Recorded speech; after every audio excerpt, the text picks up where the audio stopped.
Joining me now from the Munich Security Conference is California Senator Adam Schiff. Welcome, Senator. It's awfully good to have you on the show. So I'd like first, sir, to get your response to Vice President J.D. Vance's speech at the conference there yesterday, where he berated European leaders on a whole host of issues. What do his comments reveal about the Trump administration and our commitment to NATO? They were really shocking and so disappointing when what I think our allies needed to hear was a renewed commitment by America to NATO, to our European partners, a willingness to stand up to the Kremlin and make sure that we provide Ukraine with all of the help that it needs to fight this war of aggression by Russia. But instead, what Europe got was a lecturing, a condescension, a demeaning speech that really I think just attacked our allies. It was greeted, I think, enthusiastically in one place, and that was the Kremlin. Exactly the wrong message right now. Well, for sure, because President Trump, to your point, signaled this week an open mind to Vladimir Putin ending the war on his terms. Trump suggested Ukraine could be excluded from his negotiations with Putin. You had Secretary of Defense Pete Hegseth saying it's unrealistic for Ukraine to return to its pre-2014 borders or to expect NATO membership. How do you interpret that framing? And big picture, where does it leave Ukraine? Well, Donald Trump likes to pride himself on being a great negotiator, but it's hard to imagine going to a negotiation with a worse posture than the one that's been articulated by the President and Secretary of Defense. Why on earth would you go into a negotiation conceding things that should never be conceded? So deeply hurtful, harmful. In terms of Ukraine and NATO, that's up to Ukraine and NATO. Russia doesn't get a veto over who belongs to NATO, not now, nor should they ever. Senator, do you find that your colleagues in the Senate are supportive of this approach that we're hearing at the Munich Security Conference, or is there bipartisan support for Ukraine?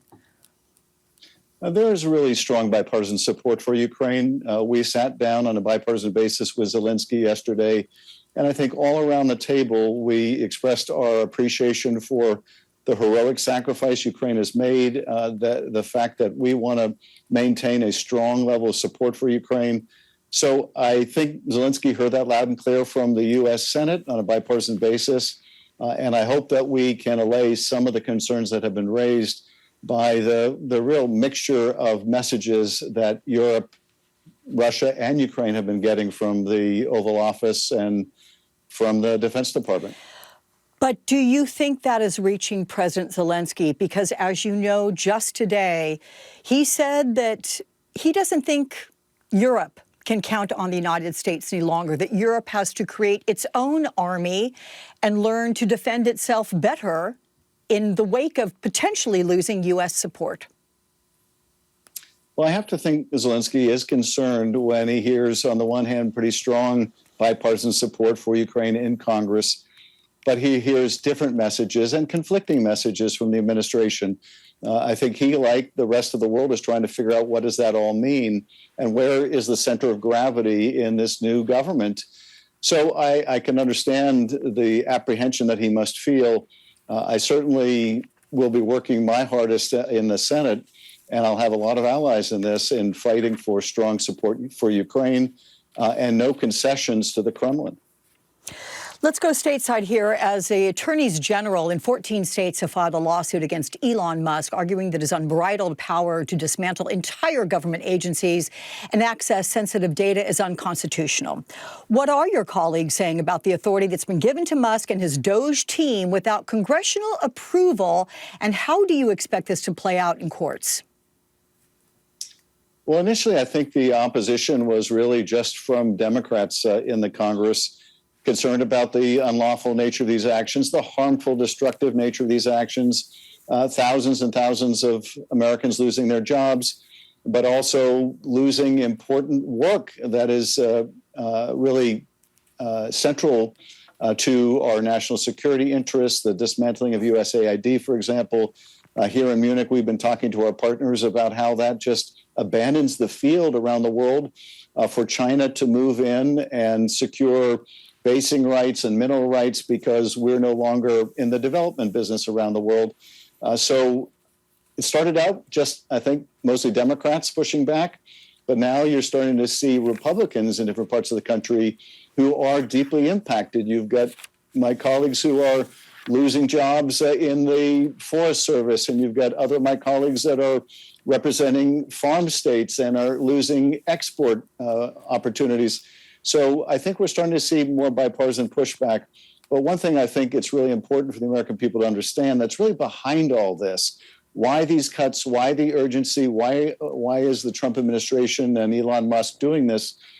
Basically, they need to come up with trillions to fund a tax cut for wealthy people and corporations. Democrats are demanding an additional hearing to question Trump's pick to lead the FBI, Kash Patel, alleging that he was involved in recent firings at the Bureau and even may have perjured himself at his confirmation hearing. So a lot of his responses to you were, "Not that I recall."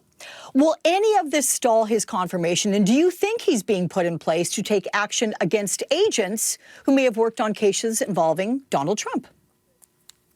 We have whistleblower information, according to our ranking member, who that indicate that Patel was deeply involved in the firing of these top-level FBI agents and officers. And during the hearing, during his confirmation hearing, we asked him about this. Did he have knowledge about this? And as you were saying, when I asked these questions in written form, his answers were, "Not that I recall, not that I recall, not that I recall." Now, it would be one thing if these were events that happened years earlier, but these were events that happened hours or days earlier. And for him to say he doesn't remember was so duplicitous.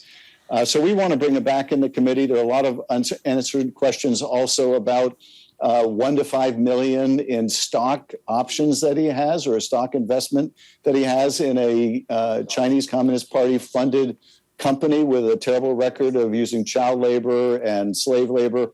So we have a lot of questions that he needs to come back and answer. Will the Republicans insist on that? Probably not. He does seem to be poised to be confirmed, which is going to be a terrible tragedy for the country's preeminent law enforcement agency, but also for the American people, because it means that the FBI director is going to be focused on political witch hunts, not focused on keeping them safe. This is somebody who said he wanted to close down FBI headquarters on day one, who is really more suited as an internet troll than he is as FBI director. But sadly, it looks like he is headed for confirmation. Always good to speak with you. Senator Adam Schiff of California, my friend. Safe travels. Thank you. Great to be with you.